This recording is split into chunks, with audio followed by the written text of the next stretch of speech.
오늘은 창세기 10장 노아의 아들들의 족보에 대한 이야기가 나옵니다. 족보하면은 어떻습니까? 성경에서 족보를 만나면 별로 아는 사람이 없어가지고 설교하기도 참 힘든 부분이 바로 이 족보에 대한 내용들입니다. 그런데 이스라엘에게 있어서는 족보가 중요합니다.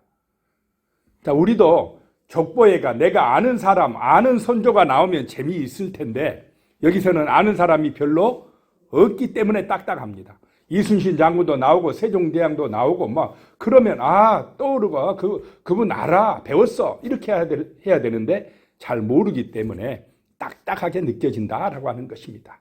그러나 이 족보는 중요하다는 것입니다. 이 족보에는 노아의 세 아들의 후손을 집중 거론함으로써 각 종족의 기원을 엿보게 해줍니다. 그러나 이 족보의 진정한 목적은 셈의 후손이 다른 형제들과 분리되어진다는 그런 것을 보여줍니다. 분리되어서 셈의 후손에서 어떻게 메시아로 연결되느냐, 아브라함으로 연결되느냐, 이런 것을 보여주고자 한다라고 하는 것입니다. 그리고 이 족보는 누구 시대에 기록되었다라고 이 창세기는 말씀드렸습니까? 모세의 시대에, 아주 후대에 지금 선조 시대를 바라보면서 노아의 이후에 족속들이 어떻게 이 땅에 퍼져갔는지를 모세가 족보를 통해서 기록을 하고 있다라고 하는 것입니다. 선조들을 생각하면서 기록하고 있다라고 하는 것입니다. 근데 기록할 때에 어떤 의도를 가지고 기록을 합니다. 지금 여기서 나오는 그 족보에 나오는 이름이 몇 명이냐면 70명입니다. 7은 완전 쓰고 10은 충만하다라고 하는 숫자입니다. 그래서 하나님께서 이 족보를 통해서 역사하신다는 것을 보여주기 위해서 70명에 맞춘 것입니다.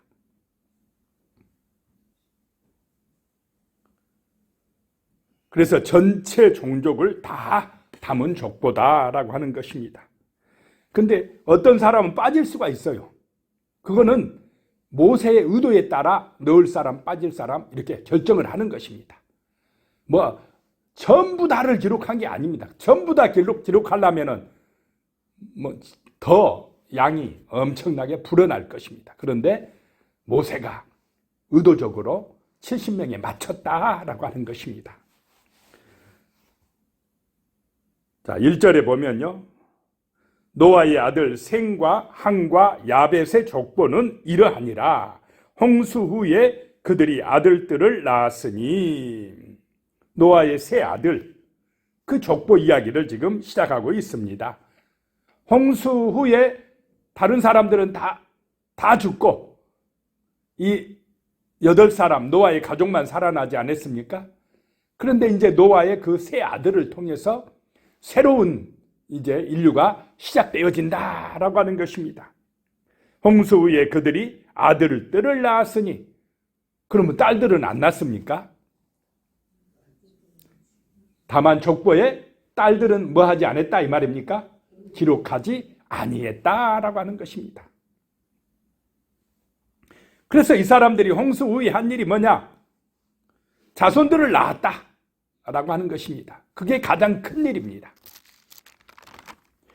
자, 2절로 가면요. 세 아들 중에 먼저 야벳이 기록됩니다. 야벳. 근데 야벳이 장자가 아닌데 야벳을 먼저 합니다. 제일 중요한 사람은 항상 어디에 나옵니까? 제일 뒤에 나와요. 셈이 제일 뒤에 나옵니다. 자, 2절에요. 야벳의 아들은 고멜과 마곡과 마대와 야왕과 두발과 메색과 디라스요 그랬습니다. 이 야벳의 아들들이 기록됐는데 그 아들 이름들이 나중에는 다 지명들이 됩니다. 지명이 사람 이름에서 나왔다라고 하는 것입니다. 이 야벳의 아들들은 주로 유라시아 지역으로 번져나갑니다. 그리고 나중에 유럽까지 가는 그런 후손들이 되는 것입니다. 3절에요. 고멜의 아들은 아스그나스와 리박과 도갈마요. 4절에요. 야완의 아들은 엘리사와 달시스와 깃등과 도다짐이라. 야완은 지금의 헬라 지역, 헬라를 말합니다. 자, 5절에요. 이들로부터 여러 나라 백성으로 나뉘어서 각기 언어와 종족과 나라대로 바닷가의 땅에 머물렀더라. 야벳의 후손들로부터 여러 나라 백성이 나왔고 또 나뉘어져서 각 언어와 종족대로 나라를 이루어서 창대하게 번져갔다라고 하는 것입니다. 자, 노아가 세 아들을 축복할 때 이 야벳에게는 창대해지는 복, 하나님이 야벳을 창대하게 하사라고 하는 복을 내렸습니다.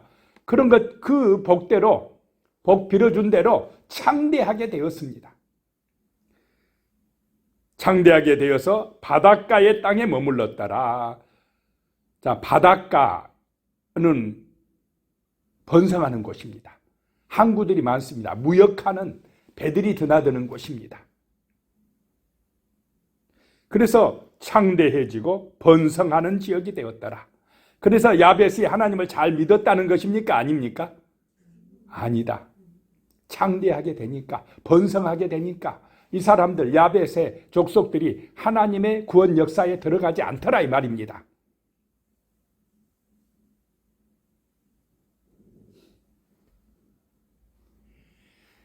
인간이 한 조상에서 노아에게서 새로운 시작을 했는데 노아의 세 아들이지만은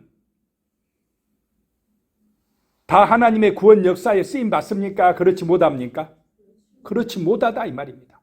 창대하게는 되는데 창대하게 되는 그것이 목적이 되면 안 된다라고 하는 것입니다. 항상 우리 인간은 첫째 목적이 우리를 창조하신 누구를 기억하는 것입니까? 하나님을 기억하는 것이 첫째 목적이 되어야 됩니다. 잘못하면 야벳처럼 창대해지는 게 목적, 번성하는 게 목적, 그래 버리면 타락하게 됩니다. 하나님으로부터 멀어지게 된다라고 하는 것입니다. 그 다음에 이제 둘째 아들 함에 대해서 보겠습니다. 6절, 함의 아들은 구스와 미스라임과 북과 가나안이요. 다 지역 이름입니다. 이 함의 아들들이 지역에 이제 거주하게 되는 것입니다. 구스는 어디입니까? 에티오피아, 아프리카. 주로 이제 아프리카 쪽으로 많이 갑니다. 이 함의 자손들이. 물론 이 아라비아나 이쪽에도 있지만은. 미스라임은 이집트입니다. 가나안 땅에 또 거주하고 함의 자손들이 가나안 족속들이 된다 이 말입니다. 7절에 구스의 아들은 스바와 하일라와 삽다와 니아마와 삽드가요. 나아마의 아들은 스바와 드단이며. 아는 사람 별로 없죠. 근데 유대인들은, 이 이스라엘 사람들은 탁탁 알아먹습니다. 자, 8절에요. 구스가 또 니므롯을 낳았으니 그는 세상의 첫 용사라. 이 니므롯이라는 사람에 대해서는 좀 주목해야 됩니다. 그래도 그 중에서 조금 들어본 사람이죠, 니므롯. 이 니므롯의 뜻은, 이름의 뜻은 강하다, 반역자, 포악하다라는 뜻이 있습니다. 자, 사람들은 강한 사람, 용사를 좋아합니다. 그런 사람을 꿈꿉니다.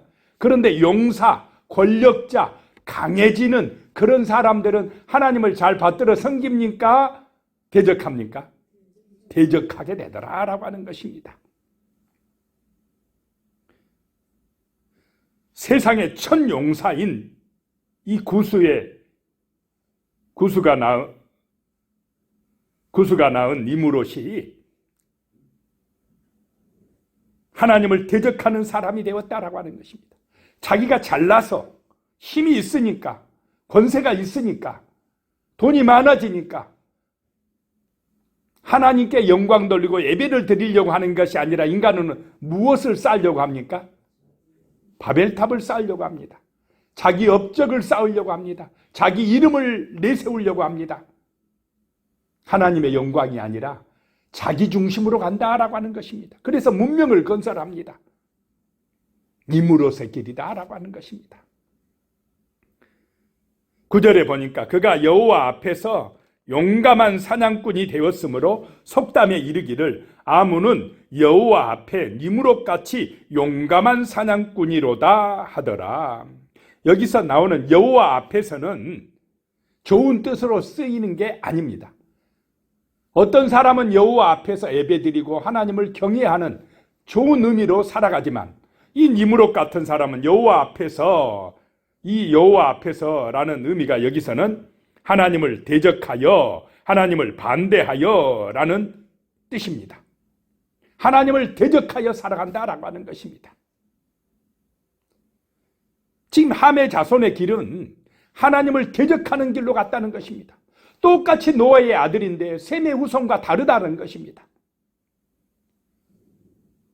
자, 자기를 높이고 하나님을 대적하는 니무롯의 길로 가면 안 될 줄로 믿습니다. 다 같이 노아의 홍수 속에서 방주 안에서 구원받았습니다. 하나님의 은혜를 체험한 사람들입니다. 무지개 언약을 본 사람들입니다. 그런데 어떻게 하나님의 은혜를 잊어버리고 자기의 영광을 추구하는 그 길로 가느냐 이 말입니다. 자, 신앙이 전수가 잘 됐습니까? 안 됐습니까? 안 되고 있습니다. 이슬람하고 기독교인하고 신앙 전수를 누가 잘합니까? 이슬람이 훨씬 잘하죠. 그러면 앞으로 기독교가 이슬람에게 어떻게 되겠습니까? 이대로 가면 오히려 선교 당합니다. 지금의 영국이나 유럽처럼. 옛날에 그 얼마나 영국이 강력한 그런 선교의 나라였습니까? 그런데 지금 이슬람화 되어가고 있습니다. 왜 그러냐? 이 지금 함의 우선처럼 가버리니까, 자기 영광을 추구하는 세상의 길로 가버리니까 그렇게 변질돼 버리더라라고 하는 것입니다. 니무롯같이 되려고 그래요. 자기가 강해지려고 합니다. 자기가 하나님 자리에 올려서려고 합니다. 분명히 하나님의 은혜로 구원받은 함의 자손인데도 참된 신앙, 하나님을 경외하는 신앙이 전수가 안 되니까 그냥 자기를 위해서 문명을 건설하려고 하는 그 길로 가다 보니까 이렇게 잘못된 길로 가버리더라라고 하는 것입니다. 자, 10절에요. 그의 나라는 신할 땅의 바벨과 에렉과 악각과 갈레에서 시작됐으며 신할 땅 바벨탑, 바로 이 함의 자손들이 쌓았다라고 하는 것입니다. 11절에 그가 그 땅에서 아수르로 나아가 니느웨와 느호보딜과 갈라와, 여기서 아수르는 가장 패역한 나라입니다. 12절에 및 니느웨와 갈라 사이에 넷센을 건설하였으니 이는 큰 성읍이라. 하나님을 대항해서 포악함으로 건설한 성읍이 바로 큰 성읍입니다. 자, 오늘 이 시대도 큰 도시를 좋아하지 않습니까? 큰 건물, 크게 성공하는 것. 누구를 위해서 크게 성공하려고 합니까? 전부 다 자기예요. 좋은 대학에 왜 가려고 합니까? 왜 열심히 공부합니까? 왜 돈 많이 벌려고 합니까? 하나님의 영광을 위해서입니까? 그러면 셈의 후손입니다. 그런데 자기의 영광을 위해서 하면 함의 후손이 됩니다. 심판을 받습니다. 멸망합니다. 자, 우리의 마음 중심에 하나님이 계시기 바랍니다.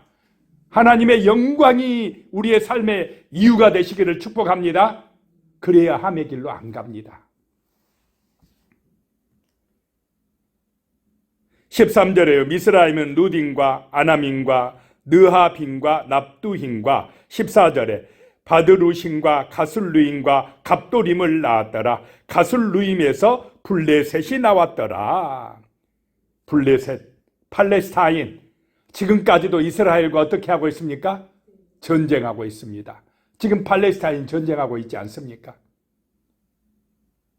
블레셋. 자, 15절에요. 가나안은 장자 시돈과 헷을 낳고 16절에 또 여부스 족속과 아모리 족속과 기르가스 족속과 17절에 히 족속과 알가 족속과 심 족속과 어디서 들어본 족속들 아닙니까? 가나안의 7족속이 여기서 나옵니다. 나중에 여호수아가 이스라엘 백성들을 이끌고 가서 정복한 백성들, 이스라엘을 대적하는 백성들, 가나안이 바로 여기 지금 함의 자손에서 나온다라고 하는 것입니다. 18절에 아르와 족속과 스말 족속과 하마 족속을 낳았더니 이후로 가나안 자손의 족속이 흩어져 나갔더라. 19절에 가나안의 경계는 시돈에서부터 그라를 지나 가사까지와 소돔과 고모라와 아드마와 수보임을 지나 라사까지였더라. 소돔과 고모라도 지금 나오지 않습니까? 롯이 볼 때 소돔과 고모라는 어떠했습니까? 정말 화려하고 멋지고 살기 좋은 땅으로 보였습니다. 그래서 롯이 찾아갔지만은 불과 유황의 심판을 받아서 어떻게 됐습니까? 망하는 땅이 되었더라. 망하는 길로 가면 안 된다라고 하는 것입니다. 20절에 이들은 함의 자손이라 각기 족속과 언어와 지방과 나라대로였더라. 자, 함의 자손들, 자기 영광을 위하여 정말 용감해지려고 하는, 큰 성을 건설하려고 하는 이 족속들도 하나님께서 어떻게 합니까? 번성하게 축복하더라. 자, 우리 인간 생각으로 하나님 안 믿는 사람들 전부 다 어떻게, 잘못된 생각이지만 좀 하나님이 심판해 줬으면 좋겠는데 그런 사람들도 하나님이 번성하게 놔두더라. 어느 때까지요? 심판의 때까지 놔두더라. 또 회개하고 돌아올 수도 있으니까. 나중에 니느웨 백성들도 회개합니까? 안 합니까? 어느 때, 요나 때는 회개하고 돌아오더라는 것입니다. 자, 그 다음에 이제 21절에 이제 구원의 족보에 들어간 셈의 후손이 나옵니다. 셈은 에벨의 온 자손의 조상이요 야벳의 형이라 그에게도 자녀가 출생하였으니. 22절에 셈의 아들은 엘람과 아스루와 아르박삭과 룻과 아람이요. 23절에 아람의 아들은 우스와 훌과 게델과 마스며. 24절에 아르박삭은 셀라를 낳고 셀라는 에벨을 낳았으며. 뭐 업적이 있는 사람 있습니까? 그래도 함의 후손들은 조금 용감한 사람도 나오고 뭣도 하는데 별로 그렇게 큰 업적이 없습니다. 셈의 후손들은. 그런데 셈의 후손들이 귀하다. 왜 귀합니까? 하나님을 경외하는 자손들이기 때문에. 세상적으로는 별로 유명 안 하고 잘나지도 못했어도 그 중심에 하나님을 경외하는 사람들을 하나님은 귀하게 보시고 구원의 반열에 들어가게 하신다라고 하는 것입니다. 자, 세상에서 내가 유명해지고 잘나는 것도 중요하지만은 별로 안 유명해도 하나님을 경외하는 믿음의 백성들이 되시기를 축복합니다. 우리의 첫 번째 목적이 뭐냐? 하나님을 경외하는 것. 또 우리 자손들에게 하나님을 경외하는 그런 신실한 신앙을 물려주는 것이 최고의 축복인 줄로 믿으시기 바랍니다.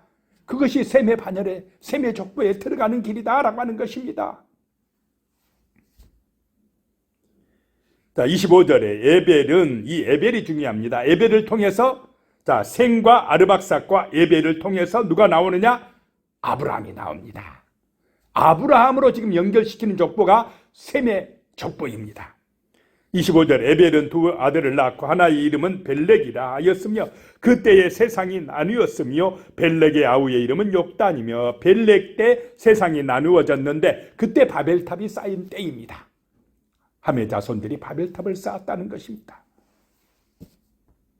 26절에 욕단은 알모닥과 셀렉과 하살마엡과 에라와 27절에 하도랑과 우살과 디글라와 28절에 오발과 아비마엘과 스바와 29절입니다. 오빌과 하일라와 요밥을 낳았으니 이들은 다 욕단의 아들이며 30절에 그들이 거주하는 곳은 메사에서부터 스발로 가는 길의 동쪽 산이었더라.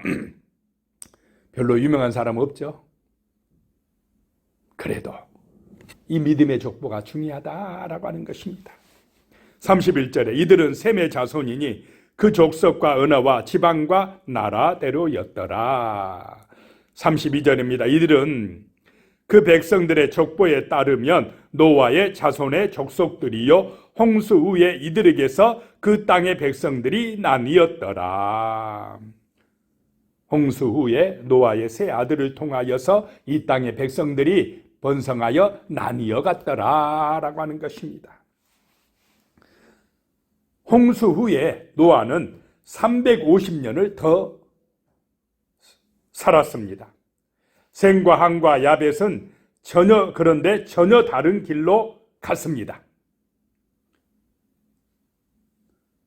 자, 셈의 후손처럼 하나님을 잊지 않는 삶이 중요한 줄로 믿으시기 바랍니다. 문명을 건설하고 큰 용사가 되는 게 자기 이름을 내는 게 중요한 게 아니라 하나님을 경외하는 것이 우선되어야 한다라고 하는 것입니다. 인생의 가장 중요한 것은 큰 업적이나 얼마나 많이 가졌느냐 소유가 아니라 구원의 족보에 들어가는 것인 줄로 믿으시기 바랍니다. 이 족보 써놓은 거 보시기 바랍니다. 누가 얼마 돈 많이 가졌더라, 큰 용사가 되었더라, 그게 중요합니까? 오히려 그것 때문에 하나님으로부터 멀어지고 있습니다.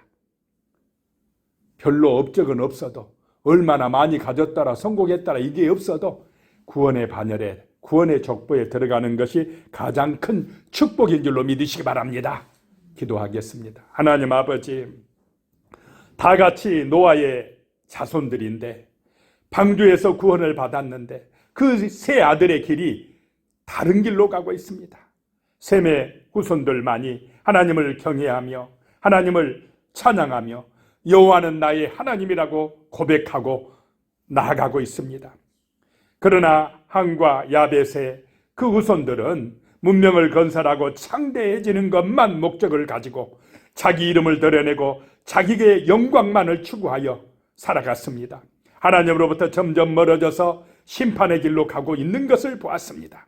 하나님 아버지, 참으로 오늘 이 시대에 세상의 길, 그 함의 길, 자기 영광을 추구하는 창대해지려고 하는 그 길로 가지 말게 하시고 진심으로 하나님을 경외하며 주의 복음을 따라 살아가는 참된 성도의 길로 가게 도와주시옵소서. 예수님의 이름으로 기도드리오며 이제는 우리 주 예수 그리스도의 은혜와 하나님 아버지의 무한하신 사랑과 성령의 교통하심이 영원히 함께 하시기를 축원하옵나이다.